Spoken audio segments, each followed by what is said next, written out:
I'm quitting my job. You'll support us while I find myself, my sister texted. I replied, not my problem, and accepted a job overseas starting Monday. 10 minutes later, Mom wrote, banned from Thanksgiving until you signed your sister's $150,000 loan.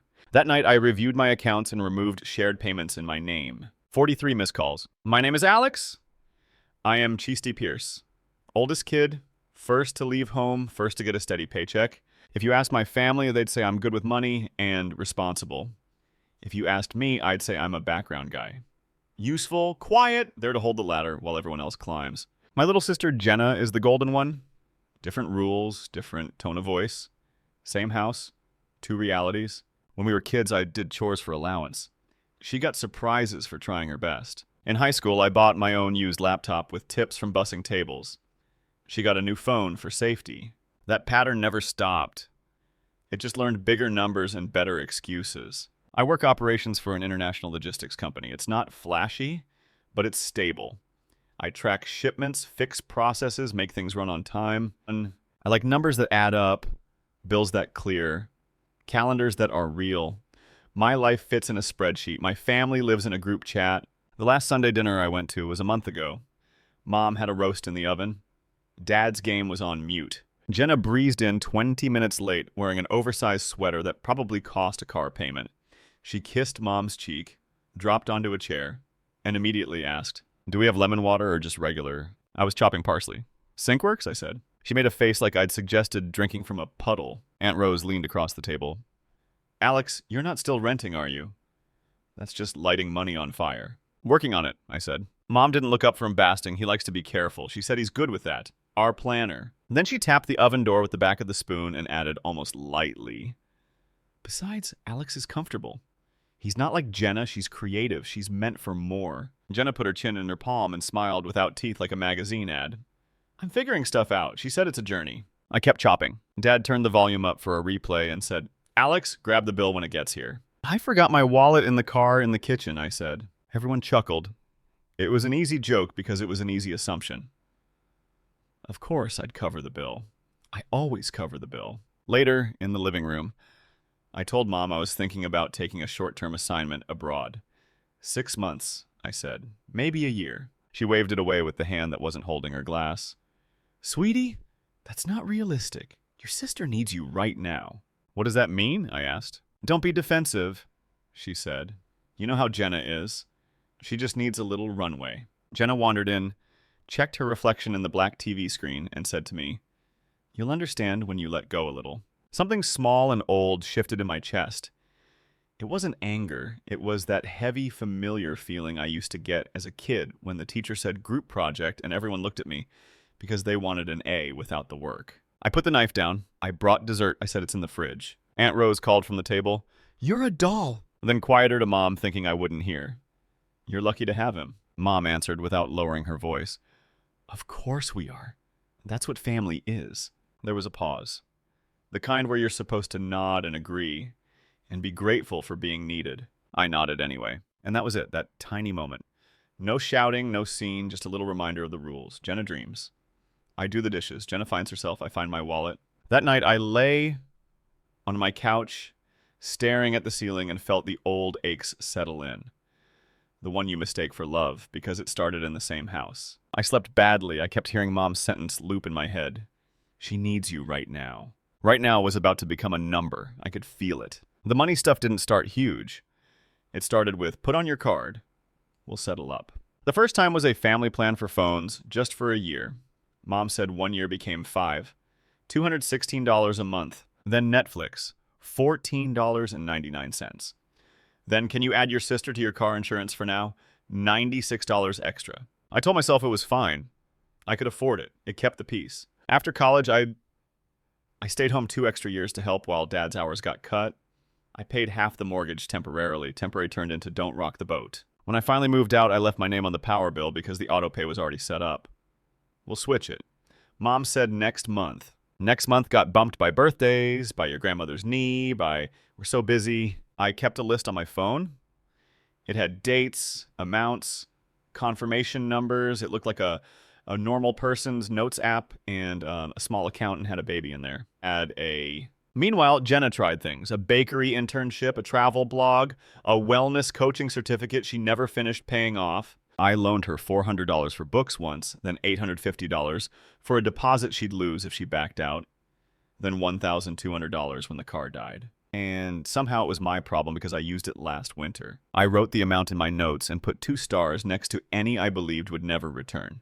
She calls money energy. I call it rent. Why push back? Mom said they're small things. When I sent a Venmo request to Jenna with a friendly, "Hey, can you tackle this week?" she replied with a heart and no money. "Don't be transactional," she said in person. "It's gross." Dad's line was always, "Family is family. It evens out." It didn't. It just got tidier. The asks were packaged better. We thought it would be simpler if one person handled the payments. Mom texted once and attached a photo of our water bill with my old account number, circled in blue pen. "You're organized," she added.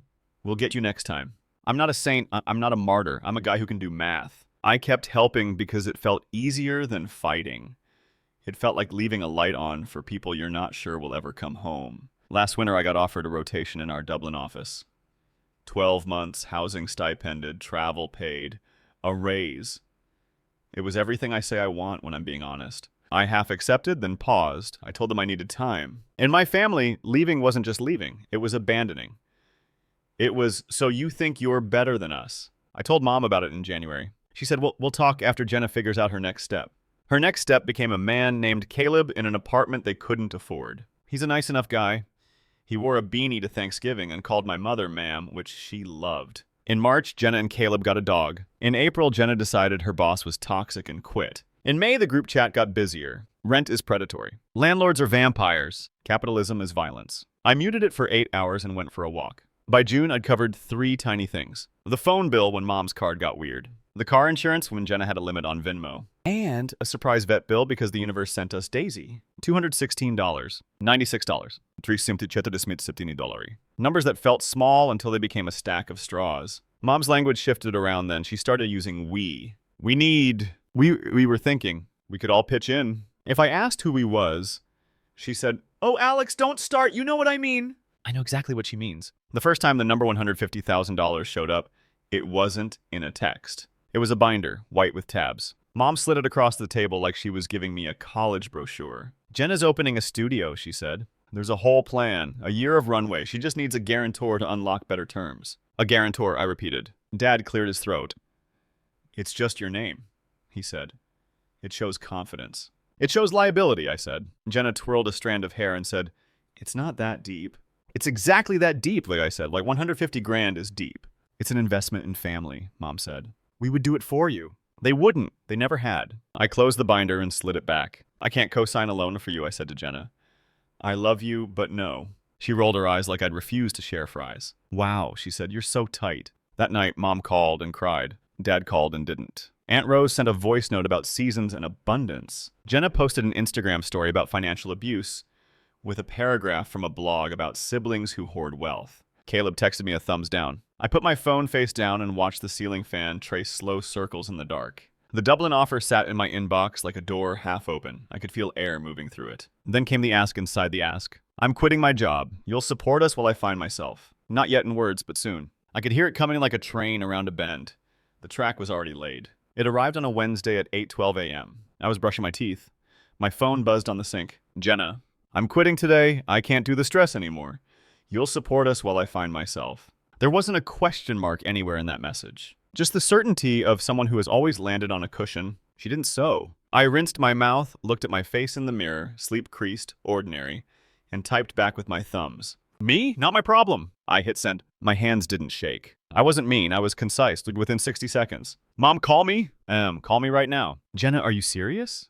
"Caleb, bro." The Dublin email was still open on my laptop. I scrolled to the bottom and clicked accept. Start date Monday. Flight assigned. Apartment arranged. It felt like putting a plate back in the cabinet where it belonged. 8 minutes later, Mom sent the all-caps classic. "Banned from Thanksgiving until you sign your sister's $150,000 loan." I actually laughed. Not loud, just a small private sound I hadn't made in years. It sounded like relief wearing a cheap disguise. 10 minutes after that, my phone lit up with a FaceTime from Dad. I answered. They were on speaker. I could see the kitchen behind them, the fridge calendar with everyone's names except mine. Mom didn't waste time. "You will apologize to your sister," she said. "You will fix this." "No," I said. "What do you mean, no?" Her voice went high and then thin. I mean, no, I said.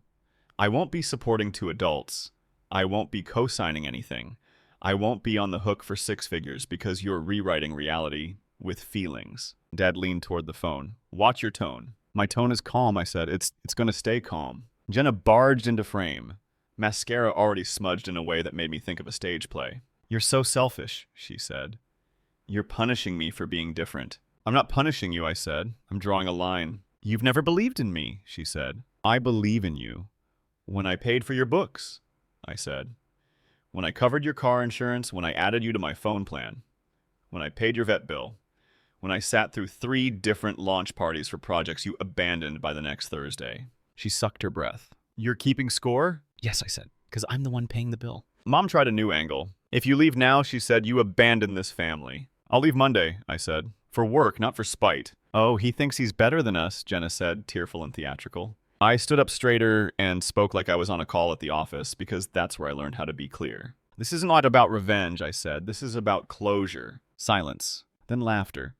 The mean kind Dad does when he thinks he's the smartest person in the room. Closure from what? He said, doing your part. From being the plan, I said. From being the quiet solution. They all started at once. Mom with blame. Dad with volume. Jenna with accusation. Caleb with bro syllables from somewhere off camera. I didn't raise my voice. I repeated myself like a policy. I'm not your guarantor. I'm not your salary. I'm not your emergency fund. Dad jabbed a finger at the screen. You will regret this. I already regret not doing it sooner, I said. I ended the call. I put the phone down on the counter like a hot pan and stared out the window. Across the street, my neighbor was watering his tomatoes. The sun hit the side of the building and made a rectangle of light on my floor. Nothing exploded. Nothing broke. The city kept moving. 15 minutes later, a group text arrived. Family meeting tonight? Me, I won't be there. Mom, you will come? Me? No. Jenna, I hate you. Me, I love you. I won't finance you. Blue bubbles. Gray bubbles. Blue, gray, then just gray. Long paragraphs about sacrifice. About everything we did for you. About the way you talked to your mother. I set the phone face down, opened my laptop, and forwarded my signed acceptance to HR. Then I emailed my landlord my notice, booked the airport train, and wrote myself a list with boxes I could check. It felt like building a small raft while the tide turned. It felt like leaving a room I'd outgrown, but kept cleaning anyway. That night, I did what I should have done a year ago. I opened every account that had another person's name on it and started cutting strings. Phone plan. Remove Jenna and Mom. The system warned me 3 times that someone would lose service. I clicked through. Total monthly savings, $216. Car insurance, unlink Jenna. Effective date, midnight. New premium back to mine alone. Savings, $96. Streaming services. Changed my password. Disabled the TV in a living room that wasn't mine. $14.99 back to me. Not the money. The principal. Utilities. Power and water in my parents' house. Still had my name on the autopay. I set the next payment to manual. Removed my card and email from the contact info. Transferred the account. Dad. Subject line. Transfer by Friday. Clear. Boring. True. Savings. Moved my emergency fund, $132,400, into a new bank I hadn't told anyone about. Set alerts. Froze my credit. Requested new cards. I made a spreadsheet called Exit. Each row was a rope I tied around myself to keep a ship from drifting that was never mine to steer. By the time I was done, my phone said 43 missed calls. 17 from Mom, 8 from Dad, 12 from Jenna, 6 from no caller ID. I let them stack. The voicemails came in waves, first angry, then pleading, then quiet, seething ones where Mom breathed into the microphone like she wanted me to feel her disappointment through the speaker. At 11:27 p.m., Aunt Rose texted, "Sweetheart, can we talk?" I stared at it a long time and didn't reply. She was the kind one, but in my family, kindness often came with a clipboard. I slept with my phone in a drawer. In the morning, the number was 58 missed calls. Group chat, 142 unread messages. Caleb had written 3 paragraphs about masculinity and mutual aid. Jenna posted a photo of Daisy with a caption about nervous systems and safety. Mom posted a meme about ungrateful children. I made coffee. I packed a suitcase. I rolled my socks. I took down the whiteboard calendar from my wall and wiped it clean. At noon, Dad showed up at my door. He knocked hard like a cop in a movie. I let him knock. He called my name. I let him call. He jiggled the handle. I sipped coffee. After a while, he left. A minute later, a text. "Coward!" I wrote back. Boundaries. He sent, "You think words protect you?" I typed and deleted and typed again, then sent. Number policies do. Mom kept up the percussion. Banned was her new favorite word. Banned from Thanksgiving, from Christmas, from the family chat, while also being tagged in every message in the same family chat. It was like being told to leave and then having the door shoved open in your face. At 3 p.m., Jenna sent a photo of a contract. We need your signature by 5, she wrote. The bank closes at 6 o'clock. Read the sentence where it says joint and several liability, I replied, then read it again. You don't love me, she shot back. I love you enough to not let you drown us both, I wrote. I love you enough to stop pretending money is a vibe. She sent me a voice message. I didn't play it. Then Daisy misses you. I stared at that and felt something twist. I didn't love that dog. I also love my future. Love is not a payment plan. I went to my storage unit and made 3 piles. Keep, donate, trash. The keep pile was smaller than I expected. It looked like a life that could move. On my way home, I passed the corner bar and saw Caleb inside on a stool, telling a story with big hands. He didn't see me. I kept walking. Back upstairs, I printed my flight information and taped it to the inside of my front door. It made the plan feel solid. Train at 6:20 a.m. Terminal 2. Seat 21A. My job had arranged temporary housing near the office. The photos looked clean and boring and like a place where nobody would ask me for a login. At 7 p.m., while the non-negotiable family meeting apparently happened without me, my phone went quiet. An hour later, it lit again. Mom, final offer. Sign the loan. Keep your number in the plan? Thanksgiving is at Aunt Rose's at 3. You can carve? No. Mom, why are you doing this? Me.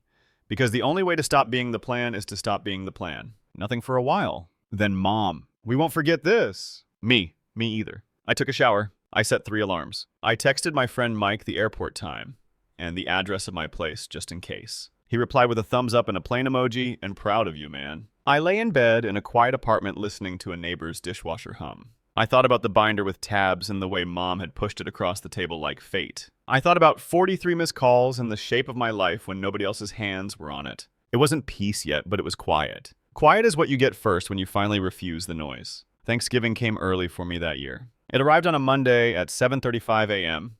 with a gray sky over a new city and my breath fogging in front of me like a cartoon speech bubble. I moved into the company flat and learned the grocery store hours. I bought a kettle because everyone said I needed one, and a cheap plant because the window looked sad without it. I set up my work laptop on a small desk and taped my little spreadsheet of bills to the side. It had 5 lines now, all with my name only. The first week I woke up expecting the old rhythm. Texts before I'd finished coffee, little fires in other people's kitchens. Instead, I had emails about shipments and morning meetings that ended when they said they would. I walked from work along a canal and counted dogs. I learned the sound that the crosswalks make here. I cooked for 1 and ate all of it. On Wednesday, a screenshot from my credit monitoring app popped up. New inquiry attempted. Blocked. I smiled at my plant and watered it a little. That night, Jenna sent a photo of a turkey emoji and, "Are you happy?" I typed for a while, then erased it all and sent, "I hope you find what you're looking for.